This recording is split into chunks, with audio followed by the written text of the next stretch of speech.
Hello students, चलिए आज हम 1 मिनट की सीरीज़ में समझते हैं कि बैलेंस ऑफ पेमेंट क्या होता है। तो अगर हम सिंपल वर्ड्स में समझें कि बैलेंस ऑफ पेमेंट क्या होता है, तो बैलेंस ऑफ पेमेंट हम जो है बेसिकली इंटरनेशनल ट्रांजैक्शंस के लिए यूज़ करते हैं जब हम इंपोर्ट या एक्सपोर्ट करते हैं एक कंट्री से दूसरी कंट्री में, तब हम बैलेंस ऑफ पेमेंट का यूज़ करते हैं। चलिए हम इसकी डिफिनीशन देखते हैं। Balance of payment of a country is defined as a systematic statement of all economic transactions of a country with the rest of the whole world during a specific period। तो एक specific period में जब आप एक country से दूसरी country में economic transactions करते हैं तो उन्हीं को एक सिस्टमैटिक स्टेटमेंट में तैयार करना ही बैलेंस ऑफ पेमेंट कहलाता है। The balance of payment is a method of countries use to monitor all international monetary transactions.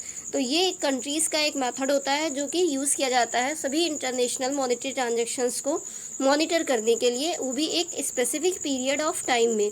Balance of payment calculated every quarter and every calendar year.